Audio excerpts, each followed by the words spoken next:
Capítulo 2. Vicio. camilla, porque se necesitaba la operación urgente y en la camilla yo oré a Dios. Y le dije, Señor, si vas a hacer un milagro, hágalo ahora. Y haz que el médico se le olvide que yo estoy aquí. Hay algunos que oran para que él se atienda más rápido. Yo oré para que si Dios iba a hacer el milagro ahí, que el hombre se demorara. A las 2 horas llegó, dijo, uy, este paciente, ¿por qué? Se me había olvidado que estaba aquí. Yo le dije, ya me siento bien, no siento dolor. Me examinó, dijo, raro, lo voy a dejar esta noche. Al otro día me examinó, me dijo, ¿qué pasó aquí? Yo le dije, ¿sabe qué? Es que yo predico el evangelio y Dios hizo el milagro ayer. Una enfermedad terrible, los que han tenido eso es un dolor muy desesperado. Hace 45 años aproximadamente Dios me sanó de esa enfermedad. Me ha sanado de varias enfermedades el Señor. Yo tenía los pies un poco torcidos. Compraba un par de zapatos y a los 2 meses tenía que botarlos porque estaba en la parte del arrete torcido. Entonces la parte de atrás del zapato quedaba aplastado y quedaba como unas chanclas. Y Dios me enderezó los pies. Y así sucesivamente. Estando en ese tiempo predicando el Evangelio soltero en Puente Nacional por el lado de Suaita, se estalló una persecución tremenda en contra de nosotros, en un lado, en el otro, y de ahí me trasladan a La Hermosura, a mi tierra, donde yo me convertí para que fuera pastor asociado del pastor, ya un pastor de edad. Y pues yo joven, yo tenía 20 años, y en la región de La Hermosura, Santander, como dije antes, allá no habían carreteras. Predicamos el Evangelio caminando 8 o 10 horas por caminos llenos de barro, pero lo hacíamos de corazón, por amor al Señor, sin sueldo económico. Los hermanos que Dios los usaba para darnos la comida, la dormía como podía. Y ahí estábamos predicando la palabra del Señor. Yo llegué a esa región, habíamos en la iglesia cerca de 100 jóvenes, entre hombres y mujeres, solteros, y la iglesia ya estaba grande. Comenzamos a evangelizar por un lado, por el otro. La gente comenzó a convertirse al Señor. Y entramos a abrir la obra en un pueblo que se llama Flores, donde había un precioso hermano llamado Pedro Santamaría, con la esposa, con los hijos. Allá me recibieron y me dijo el hermano Pedro, aquí yo llevo 5 años, casi nadie me visita, soy un cristiano evangélico abandonado. Todos son católicos, son rebeldes en contra del evangelio. Yo le dije, hermano Pedro, yo le aseguro que cada 20 días yo vengo. Para ir allá era el lugar más cerca. Caminaba y regreso 6 horas a pie. Esos eran los lugares más cerca. Y comenzamos, me llevé un grupo de hermanos y comenzamos a evangelizar el pueblo. Y comenzó una persecución terrible en contra de nosotros. Allá hicimos un evangelismo personal. Ese día había un plan para matarme a mí. Dios no permitió. Se me acercó un hombre con una cerveza en la mano, una cruz con una imagen y la pistola y me dijo, ¿qué opina de esta cruz y de esta imagen? Yo le dije, yo no le voy a responder humanamente, le voy a abrir aquí la Biblia en Éxodo 20, lo que dice. Cuando el hombre leyó Éxodo 20, donde dice, no tendrás dioses ajenos, no te inclinarás. Entonces el hombre dio media vuelta y se metió a la cantina otra vez y siguió tomando. Él leyó la palabra y se puso a pensar y se fue. Entonces después invité a un pastor para que hacer otro culto. Entonces en esos días bajamos a evangelizar antes de esa reunión y una noche yo sentí en mi corazón que al otro día debíamos ayunar y orar porque sentí de parte de Dios que al siguiente noche nos iban a perseguir. Y precisamente fuimos a una casa sola a ayunar todo el día con un grupo de hermanos. Ayunamos pidiendo la protección de Dios. Y esa noche predicamos el evangelio, llevaba un parlante. Eso se le conectaba a una grabadora. Todo fuera con pilas, un micrófono FM. Y colocaba esa bocina arriba en un árbol para que la gente escuchara la palabra. Y el hombre llegó esa noche porque quería matarme a machete cuando llegó a la reunión con el machete. Yo estaba predicando, se me vino la primera vez y como a 3 metros frenó como cuando alguien lo tiene y se sacudió y me hizo el segundo viaje y lo mismo no podía pasar. Entonces un primo que se convirtió fue a darle con el machete y el joven se vino y se hizo detrás de mí porque él dijo, allá no me puede meter. Y le dijo a los hermanos, oren mientras yo predico. Y el hombre insultando y le daba machete al piso, porque como no se podía meter a darme machete, entonces le daba más ira. Y cuando invité a las personas que recibieran a Jesucristo, aceptó a Cristo una profesora y un hombre que llegó a ser después el pastor de esa iglesia. Y terminamos el culto.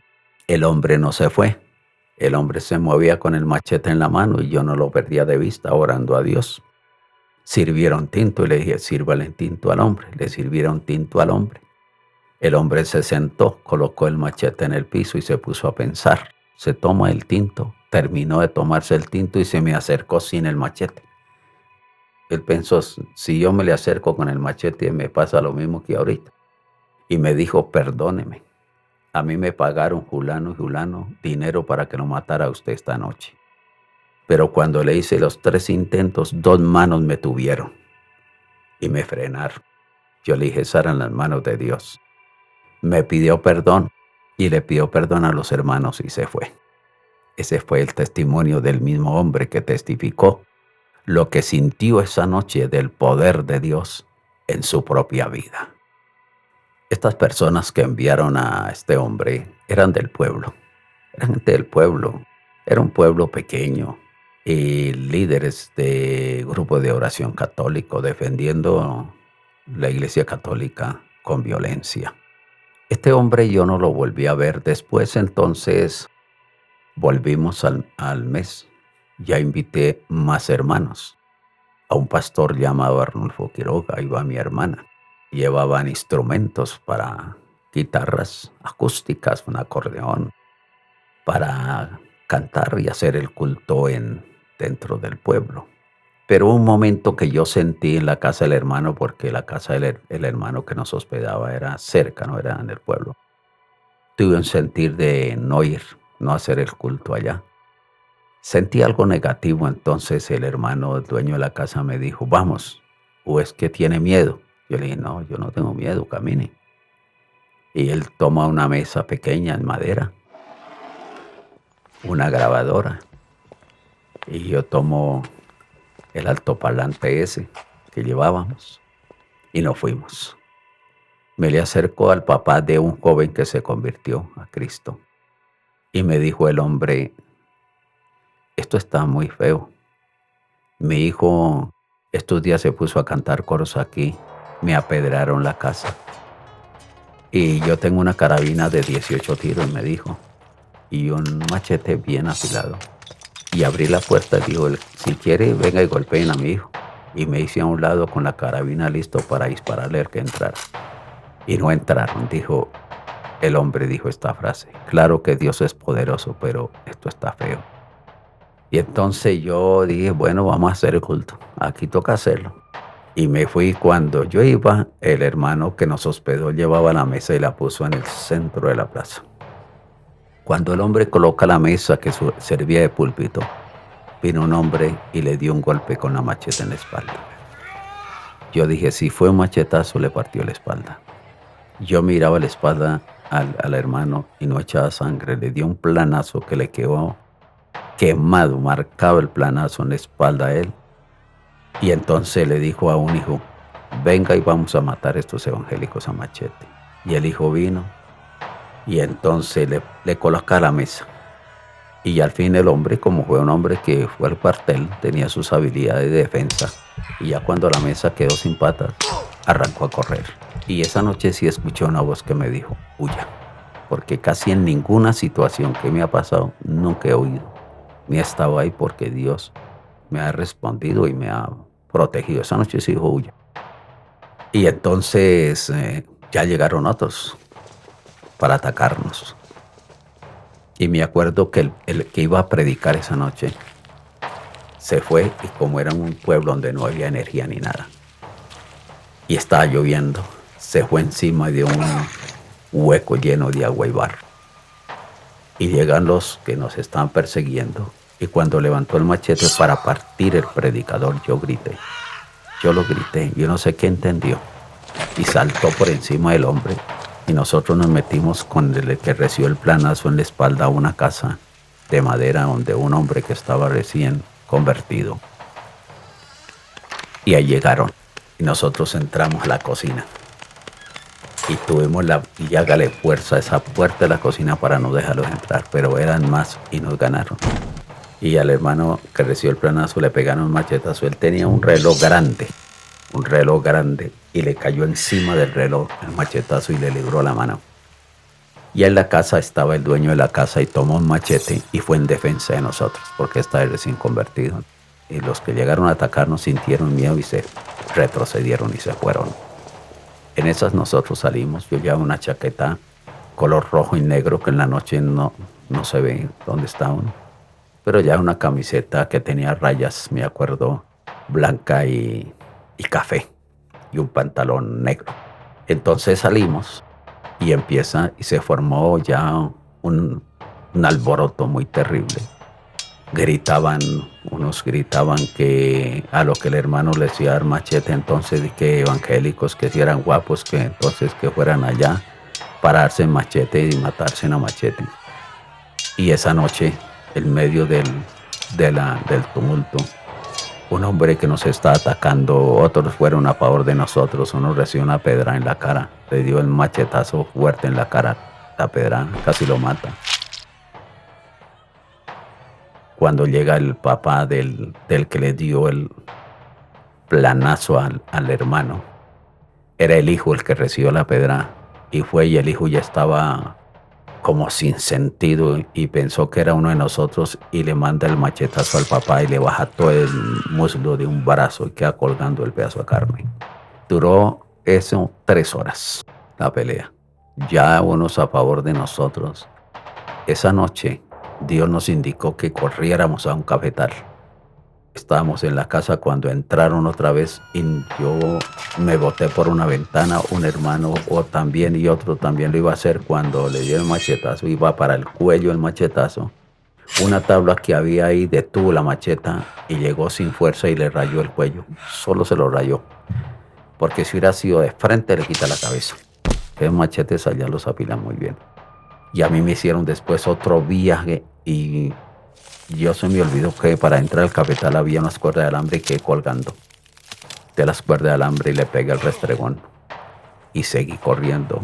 Más adelante sentí que corría algo por la pierna y no sentí una espina del café que se me metió en la cabeza. Cuando ya llegué donde había luz me miré y fue que el alambre me cortó la pierna. Y duró 3 horas. Eso comenzó a las 6 de la tarde y la pelea duró hasta las 9 de la noche. No nos dejaron hacer culto. Al otro día coloqué el equipo que yo llevaba en un árbol y desde ahí les prediqué el evangelio. Y nos fuimos, oramos y nos fuimos en oración, porque oramos que Dios no permitiera que nos atacaran en el camino, porque es una zona llena de roca. Podría hacerse detrás de una roca y atacarnos, si Dios no permitió eso. La verdad es que el que no tenía Cristo en el corazón tenía 2 machetes, uno para trabajar y el otro para pelear. El que se usaba para pelear no lo usaban para cortar ninguna otra cosa, sino para cortar carne humana. Una violencia muy fuerte, pero en este caso era porque nosotros estábamos dentro del evangelio. Salí a los 2 años de esa región nuevamente para los lados de Barbosa otra vez, en Puente Nacional. En Puente Nacional, otra experiencia. Estaba todavía soltero, estaba ayunando. El plan era ayunar 3 días. Llegó otro líder que había ahí. Dijo: no ayune más, mañana vamos a evangelizar. Nos fuimos a evangelizar en una vereda. Yendo por un camino, yo vi a un hombre que estaba detrás de un palo. Y el líder que iba conmigo, el otro hermano, me dijo: ahí está ese hombre, evangelícelo. Yo fui a hablarle del amor de Dios, a hablarle con mucha calma. El hombre me insultó, él tenía un arma en la mano. Y el hermano que iba conmigo le hablaba muy fuerte a las personas. Entonces le dijo en un tono de voz fuerte, le dijo, arrepiéntase. Usted le tuvo que se arrepienta. El hombre más le dio ira a eso. Baja, sale de allá del árbol y está en el camino. Cuando le dijo eso, lo encañonó con el arma. Dijo, usted se va a morir hoy. Y nosotros estábamos muy cerca. Y el hermano le siguió diciendo, arrepiéntase. Usted debe convertirse a Cristo y arrepentirse. Y le siguió diciendo lo que no le gustó.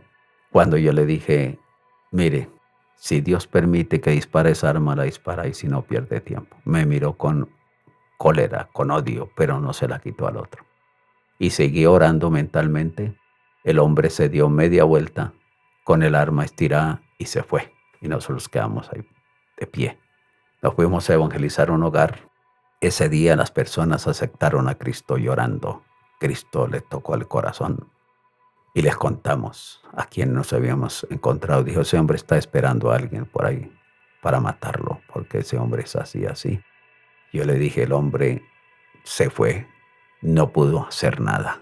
Y ahí vimos también la mano de Dios obrando a favor de cada uno de nosotros.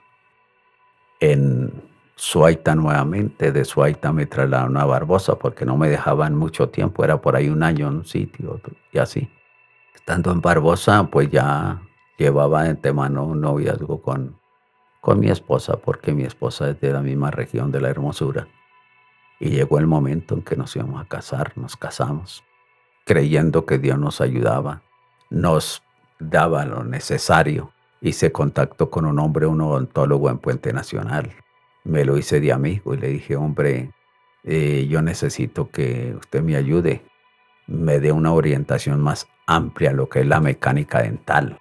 Y el hombre, me acuerdo, dijo, yo está de acuerdo, yo le doy ideas sobre la mecánica dental porque él trabaja en eso y odontología. Dijo, pero me paga 50,000 pesos. Eso hace 37 años, casi 38 años. El 10%. De usted me ayuda el lunes y me ayuda el jueves. Yo dije, listo. Y con la entrada mía a ese lugar comenzó a entrar clientela fuertemente porque la gente me conocía a mí en la región. 50,000 pesos en ese tiempo, para este tiempo eran como, yo pienso que eran como unos 2 millones de pesos.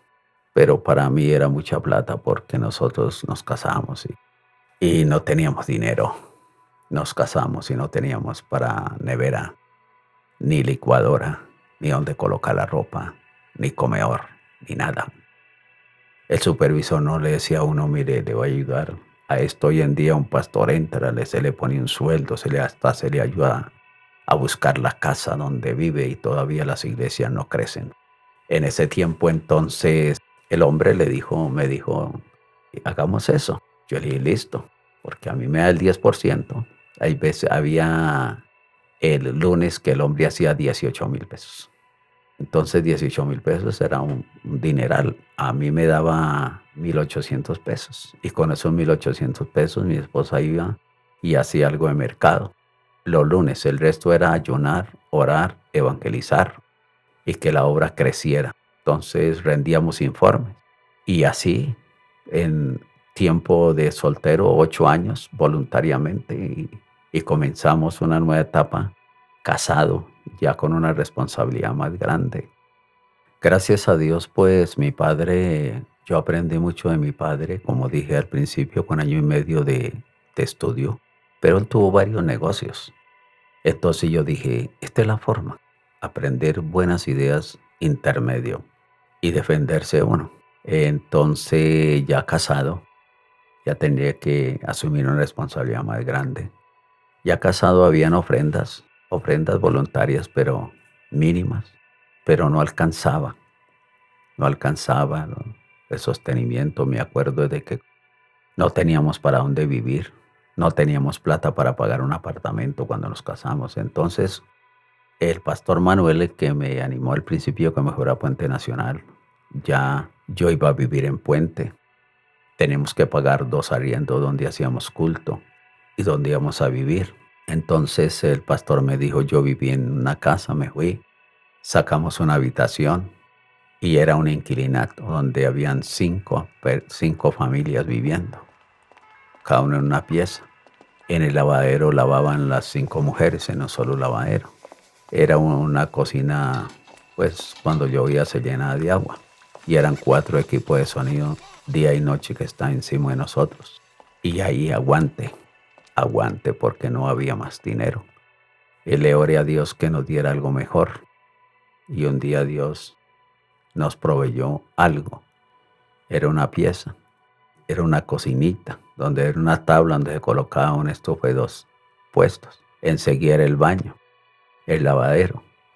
Y para secar la ropa era en un patio en el primer piso, pero era un lujo para nosotros porque ya no teníamos el problema de tormento de la música mundana.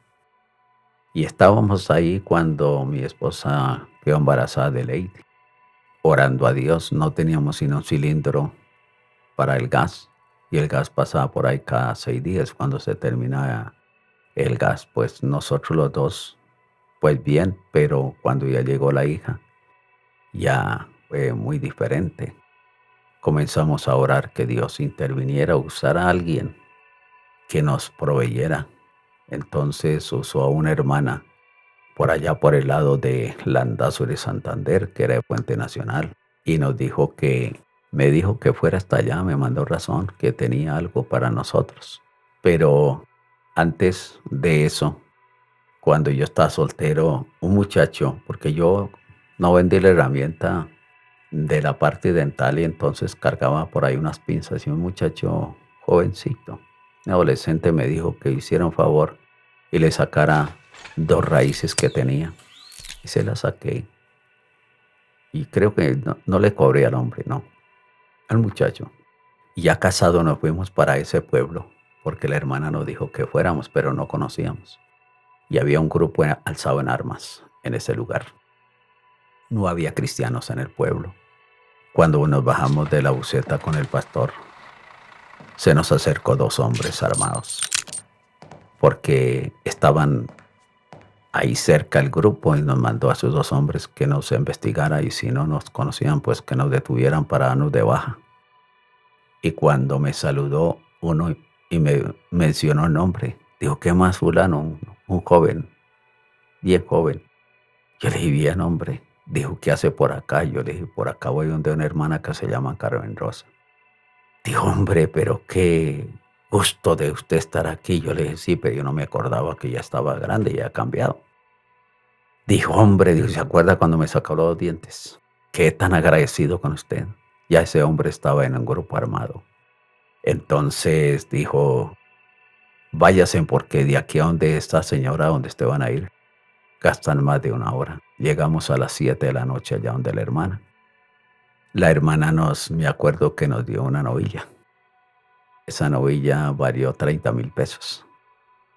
Y como el pastor que iba conmigo también estaba pasando una necesidad económica muy fuerte, le dije, mire, yo le doy 15,000. Dios nos libró aquí, nos guardó y nos libró de la muerte. Yo le di 15,000 pesos. Con esos 15,000 pesos compramos el cilindro, compramos la cuna para Lady.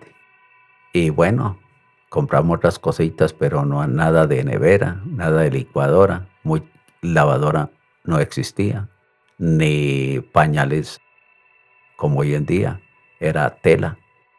Entonces ahí estábamos sirviéndole a Dios. Ya la obra estaba creciendo, tanto en el pueblo como en el campo. Cuando el supervisor llega, de un momento a otro me dice, usted está trasladado, mañana debe salir de aquí. ¿Para dónde? Para Bucaramanga. Y fue cuando fuimos a Bucaramanga, a abrir la iglesia en Bucaramanga hace sobre 37 años. Y allá tuvimos otro proceso.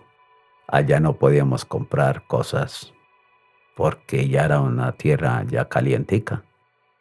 Compramos el desayuno, 20 pesos de hueso, 20 pesos de cebolla, así, para hacer el desayuno del almuerzo.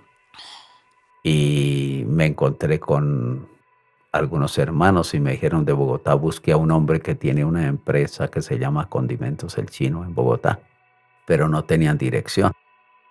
Eso es como buscar una aguja en un pajar, en una ciudad de esas. Y yo una vez sí fui a visitar una familia en Piedecuesta cuando de regreso pasó un carro que decía condimentos, el chino y el teléfono. Y lo anoté y lo llamé. Dijo, sí, yo pertenecía a la iglesia de la Misión Panamericana en Bogotá. Hablamos con el hombre, nos entrevistamos con él, fue otra familia que comenzó a llegar ahí. Yo visitaba, evangelizaba Bucaramanga, yo caminé por toda parte a pie porque no tenía para pagar busetas. Era a pie, por un lado, por el otro. Y una familia que me dijo que la visitara muy retirado. Solamente tenía para la buseta de ida, pero para el regreso yo podría gastar 3 horas a pie por esas avenidas. Y en la casa en la mañana había un pedazo de panela nada más. Entonces le dije a mi esposa, nosotros vamos a ayunar mediodía y a la niña hágale agua de panela y dele en el tetero. No había más sino el pedazo de panela para darle tetero a Lady tenía como unos 7 meses. Y le dio tetero a la niña, le dio tetero a la niña. Y yo llegué a la casa donde los hermanos. Y contentos. Y el hermano, ustedes que dijo, éramos de la misión, pero quisimos que usted viniera a visitarnos porque yo no lo encontramos en una iglesia con el hermano Roberto Pin, que misionero en una iglesia cuadrangular, era cuadrangular. Y cuando yo me fui, dijo, pastor, yo aquí tengo algo para usted. Yo le dije, ¿qué es? Dijo, yo tengo un dinero. Yo le dije, eso es diezmo, es ofrenda. Dijo, mire, eso es algo que Dios me ha puesto que se lo entregue. Y yo no tenía con qué volverme. Yo le dije, pero si es diezmo, usted entregarlo a su iglesia. Dijo, no, recíbamelo. Y me dio 5,000 pesos. El mínimo está en 20,000. Entonces, ¿cuánta plata? Hoy en día, como 400,000 o 300,000 pesos, en fin. Y me dio los 5,000 pesos. Y le oré por ellos. Le dije, hermanos, gracias.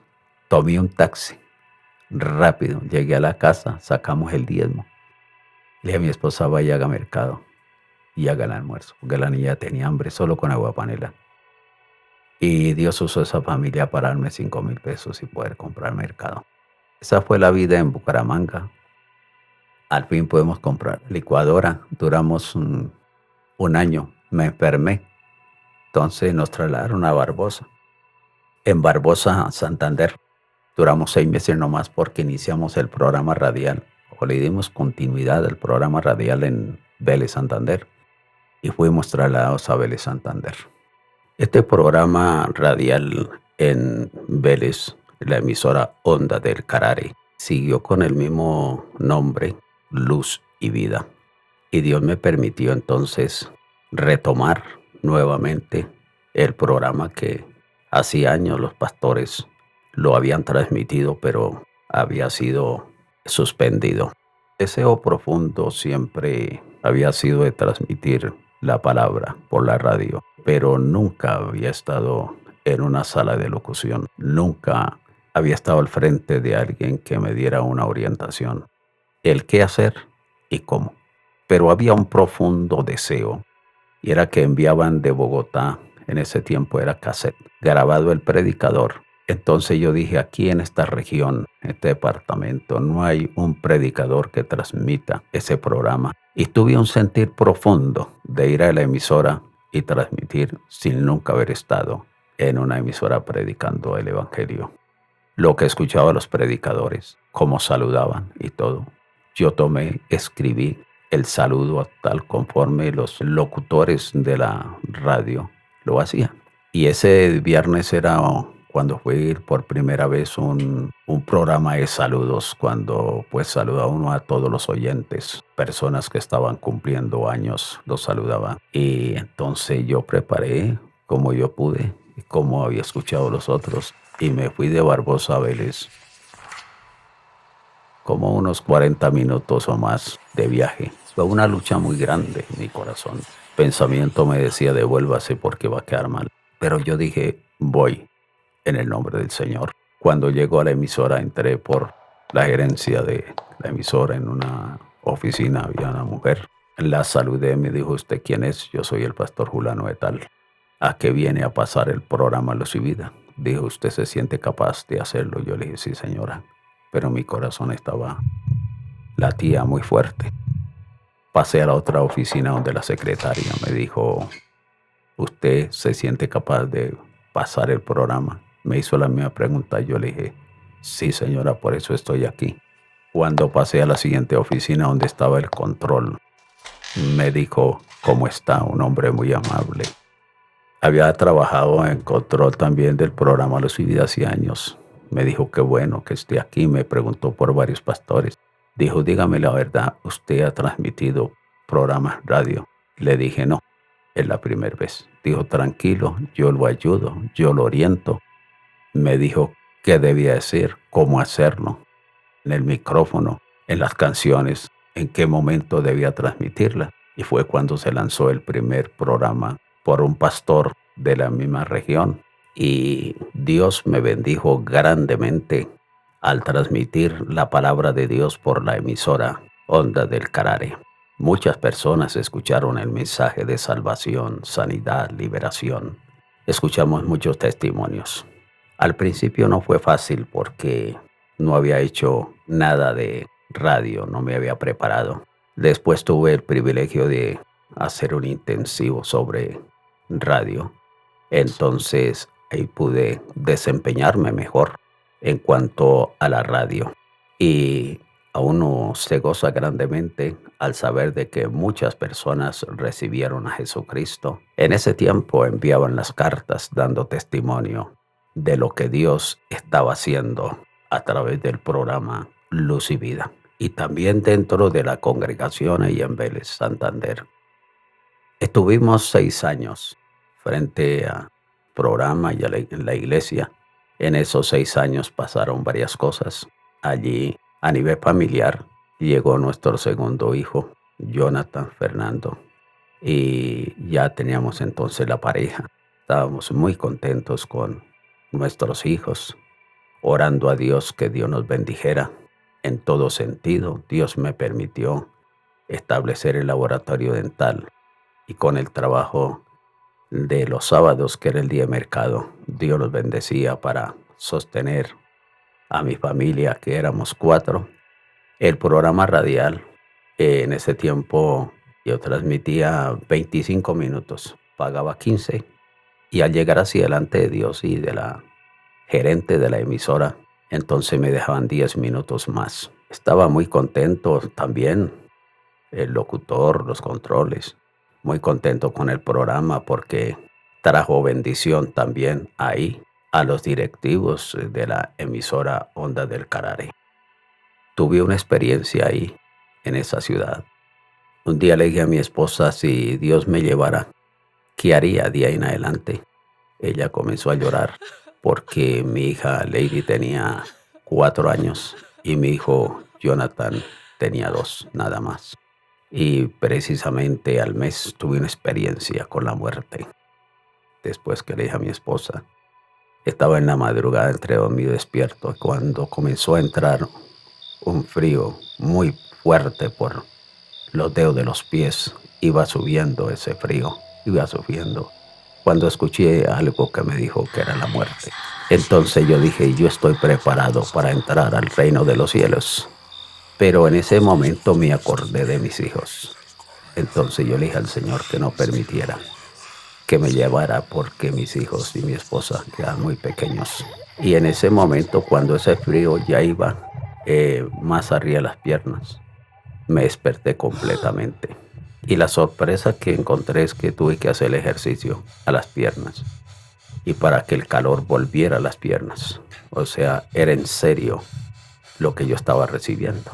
Y como había sido amenazado también allí en Vélez por un grupo armado, entonces yo le dije al Señor, hice una oración y le dije, Señor, no permita que yo muera, que mis hijos estén pequeños. Concédeme ver a los hijos grandes, que estén cada uno en su lugar, que se defiendan económicamente, porque hay muchos niños que han quedado pequeños, huérfanos con la mamá, y es muy difícil para la madre trabajar y levantar a unos niños pequeños. Entonces oramos al Señor, ayunamos Salimos adelante en medio de esa situación. Enseguida llegó la tercera hija, la segunda hija de las mujeres, Stephanie. Entonces ya me dieron traslado a la iglesia de la Hermosura Santander, donde yo me convertí. Y mi hija Stephanie tenía 2 meses cuando viajamos a la Hermosura. Entonces mi hijo Jonathan siempre me decía que dónde estaba el hermano de él, que él quería tener un hermano. Entonces los niños son así y él ya estaba grandecito y me dijo, el día que usted se muera, en la casa yo quedaré solo hombre porque está mi mamá, está Lady, está Stephanie, pero necesito un hermano. Siempre él me repetía. Y con mi esposa, según nosotros, pues la idea era no tener más hijos, sino los tres. Bueno, después no fue así porque la palabra del Señor dice que los pensamientos de uno no son los pensamientos del Señor. Allí en la Hermosura, pues nuevamente a predicar el Evangelio, a caminar 5, 6, 7 horas o más para llegar hasta donde estaban las personas. Con gozo, con alegría lo hicimos. También pues trabajé en la parte dental y Dios nos permitió también colocar un negocio, una heladería, para ayudarnos económicamente y así seguir trabajando en la obra del Señor. Estábamos muy contentos como la gente se convertía, como el Espíritu Santo ministraba cada familia cristiana, viendo reuniones movidas por el Espíritu Santo. Y allí en aquel lugar también, pues había un grupo armado que estaba en contra del gobierno. Ellos pasaban muy seguido por el pueblo y nosotros orando a Dios para que Dios interviniera en todas las personas que estaban en la región, fuera quien fuera, porque Dios ama, dice la palabra, a toda la humanidad. Entonces orábamos por todos, por el ejército, por el grupo que está alzado en armas, por todas las personas.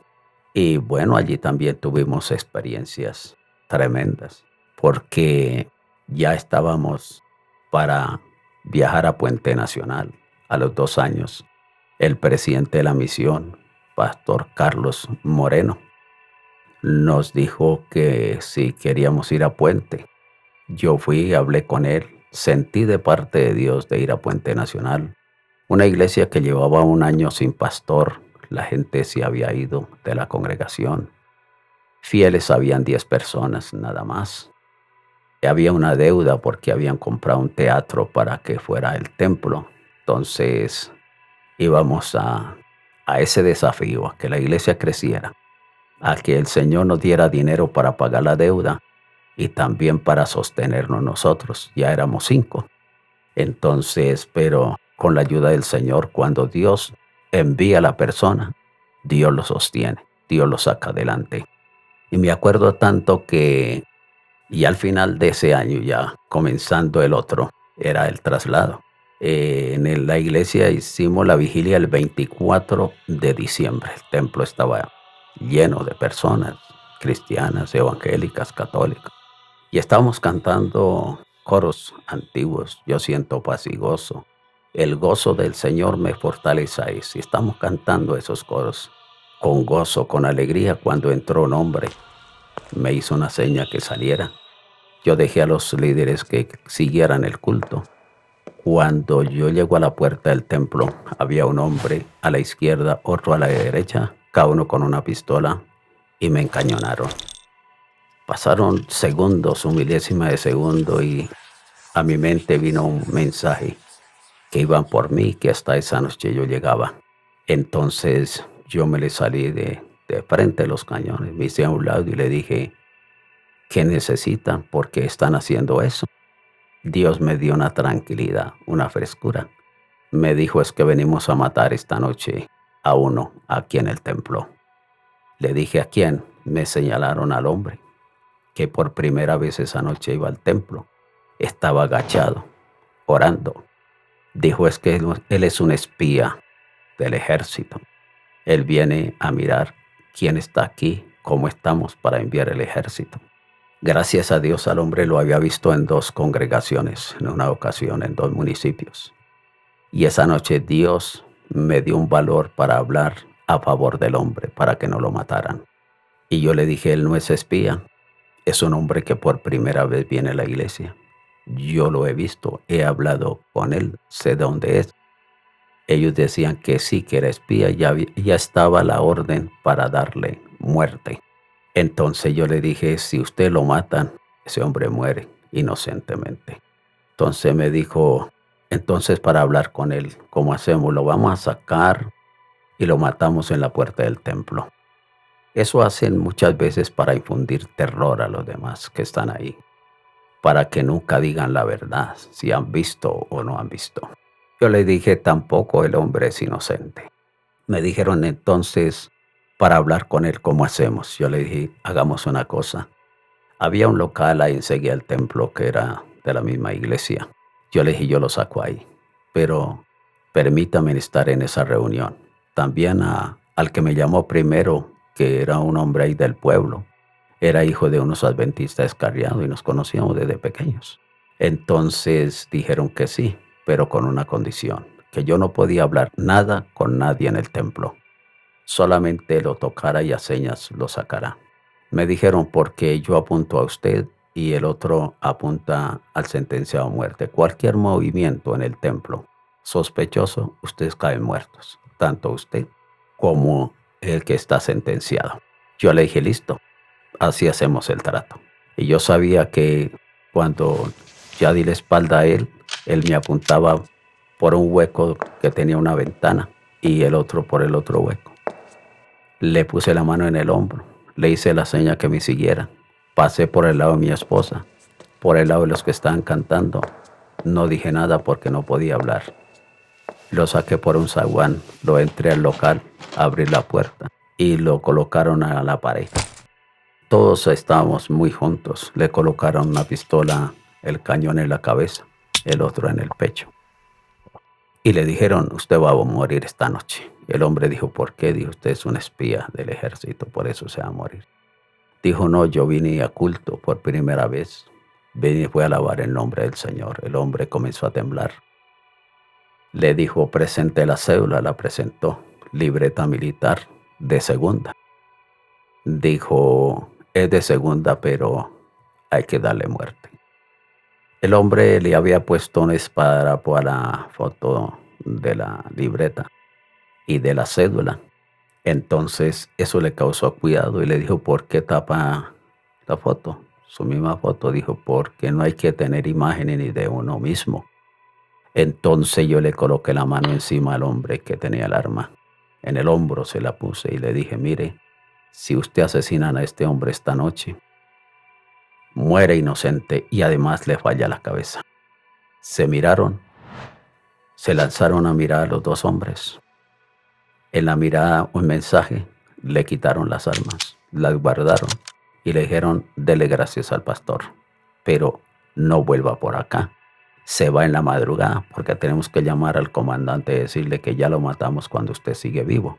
Y si se dan cuenta que no lo asesinamos, nos matan a nosotros. Esa es la ley en nuestra organización, dijeron esa noche. Se despidieron y se fueron.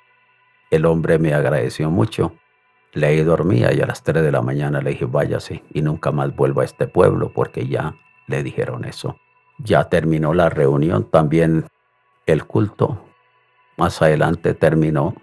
Me dijeron, bueno, ¿qué clase de reunión tenía? Yo le conté a mi esposa y dijo, ¿por qué no me dijo? Yo le dije, está prohibido hablar en el templo. Por lo tanto, no podía decirle a nadie que orara, que nos respaldara en oración porque estaba amenazado, que si hablaba con alguien en el templo me disparaban.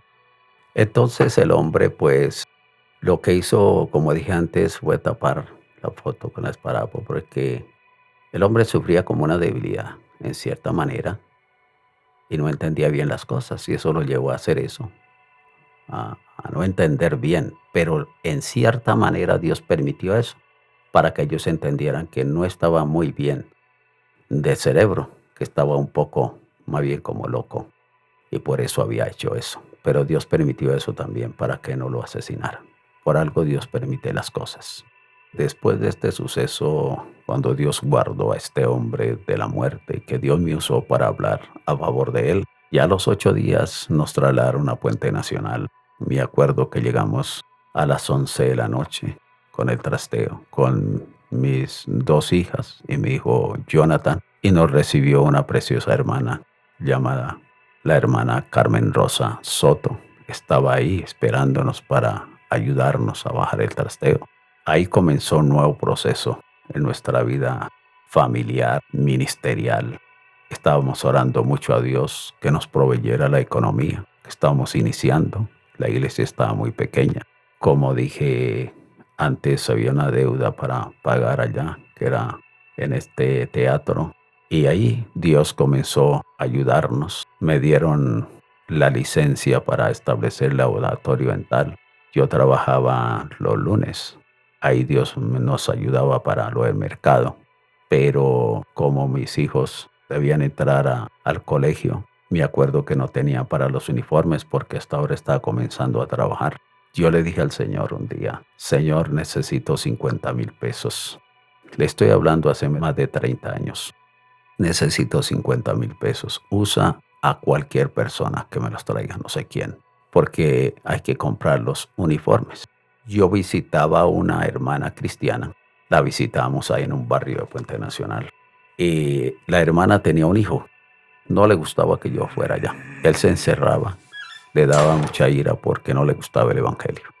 Pero allá encerrado de alguna manera escuchaba. Y este hombre era una persona experta en domar caballos. Los colocaba para que la persona pudiera colocar en la silla un caballo de paso. Lo colocaba muy fino para que tuviera esos pasos finos. Era un experto en eso, un domador de bestias. Y sucede que él hizo una promesa a la Iglesia Católica que si vendía ese día un caballo en 500,000 pesos, le llevaba a la Virgen 50,000 pesos de promesa. Y me acuerdo que era un lunes en la tarde cuando el hombre llegó con un primo y ya estaban un poco borrachos. Me dijo el hombre, vengo a hablar con usted, pero a solas. Pues yo pensé que era hacerme algún reclamo porque iba a la casa de él, de la mamá. Uno piensa y veces otra cosa, porque al ver el hombre que era un hombre rebelde que no me saludaba, y llegar ese lunes por la tarde y saludarme, yo le dije que su primo nos acompañe. Mi primo era más amable, un hombre más noble. Dijo no, los dos solos. Entonces lo llevé al local donde tenía el laboratorio dental que estaba organizándolo y él sacó 50,000 pesos. Me dijo, este dinero se lo entregó a usted. Yo le dije, sí, ¿por qué me entrega ese dinero? Entonces me dijo que había hecho una promesa a la Virgen para entregar ese dinero, pero estando en la cantina, tuvo un sentir fuerte, una voz interna que le dijo, vaya y entréguele ese dinero al pastor de la iglesia evangélica. Por eso estoy aquí entregando el dinero. Me dijo que no lo sepa nadie, solamente Dios, usted y yo. Mire qué va a hacer con el dinero. Y dijo, me voy porque me están esperando para seguir tomando en la cantina. Entonces ellos se fueron. Yo le di gracias a Dios y mi esposa se acercó. Me dijo qué clase de reunión era. Yo le dije, pues le expliqué todo. Y me vio con la plata en la mano. También le conté que Dios había enviado un borracho para traerme los 50,000 pesos. Es decir, contestar la oración que hice y usó una persona que estaba embriagada para entregarme el dinero. En esto vemos que Dios usa a quien quiera. Él es soberano. Y entonces compramos los uniformes y enviamos a Lady, a Jonathan, al colegio. Y le damos la honra y la gloria a Dios porque Dios siempre escucha nuestras oraciones. Continuamos ahí en Puente Nacional predicando el Evangelio en el pueblo, en las veredas, y comenzó Dios a intervenir en muchas áreas. Entramos también día de ayuno por ese pueblo, 10, 12, 15 días de ayuno, eran jornadas de ayuno y oración largas, para que Dios le abriera la mente y el corazón a esa población. Pero una noche mi esposa tuvo un sueño y se despertó llorando y entonces me despertó. Yo le dije, ¿por qué llora? Eran como las 3 de la mañana, yo creo. Me dijo, tuve un sueño que había viajado a una vereda a predicar y lo habían matado. Y el mensajero me dijo, lo mataron en tal vereda. Y por eso entonces el sueño comenzó a llorar y se despertó así. Y oramos al Señor, reprendimos toda fuerza de crimen, de homicidio. Como al mes de haber soñado un 24 de diciembre.